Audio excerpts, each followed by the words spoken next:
Hello दोस्तों, तेनालीराम की कड़ी में आज की कहानी है संतुष्ट व्यक्ति के लिए उपहार।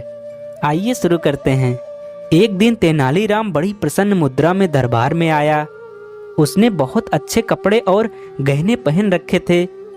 उसे देखकर राजा कृष्णदेव राय बोले, तेनालीराम, आज तुम बहुत प्रसन्न दिखाई दे रहे हो।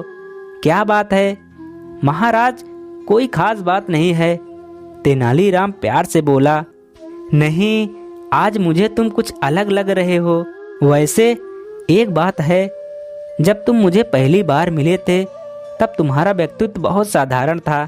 तेनालीराम बोला, महाराज, प्रत्येक व्यक्ति समय के साथ बदलता है, विशेषतः जब उसके पास थोड़ा बहुत धन भी हो। मैंने आपके द्वारा दिए गए उपहारों से काफी बचत कर ली है। राजा बोले, तब तो तुम्हें अपनी बचत का कुछ भाग दूसरों को भी देना चाहिए।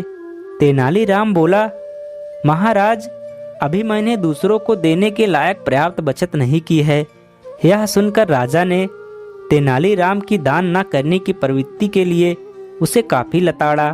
तेनालीराम ने जब देखा कि उसकी बात का राजा बुरा मान गए हैं, तो उसने अपनी गलती स्वीकार करते हुए महाराज से पूछा कि उसे क्या दान करना चाहिए।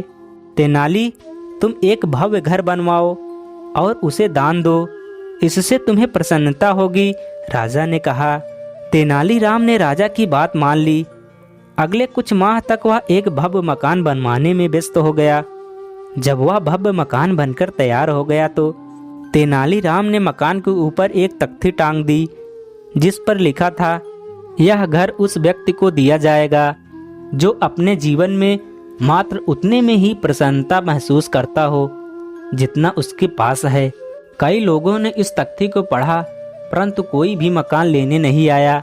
एक दिन एक निर्धन व्यक्ति को उस घर के बारे में पता चला।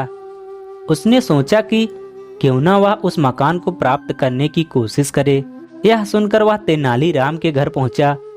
उसने बाहर लगी तख्ती को बार बार पढ़ा। उसने सोचा कि लोग कितने मूर्ख हैं जो इस मकान को लेने नहीं आ रहे। वह घर में गया और बोला, श्रीमान, मैंने घर के बाहर टंगे तख्ती को पढ़ा है।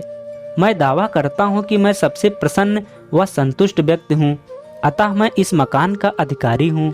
इस पर तेनालीराम हंसे और बोला, यदि इस घर के बिना तुम प्रसन्न और संतुष्ट हो तो फिर तुम्हें इस घर की क्या आवश्यकता है?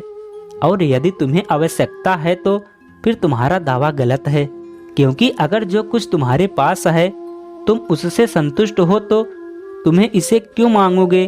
निर्धन व्यक्ति को अपनी भूल का आभास हो गया।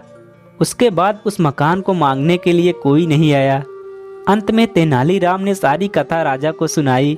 राजा बोले, तुमने एक बार फिर अपनी बुद्धिमानी का परिचय दिया, परंतु अब तुम उस मकान का क्या करोगे? कोई शुभ दिन देखकर मैं उसमें गृह प्रवेश करूंगा। इस प्रकार एक बार फिर तेनालीराम ने राजा कृष्णदेव राय को निरुत्तर कर दिया। दोस्तों, आज की कहानी आपको अच्छी लगी हो तो मेरे चैनल को सब्सक्राइब, वीडियो को लाइक, कमेंट, शेयर जरूर करिएगा। धन्यवाद।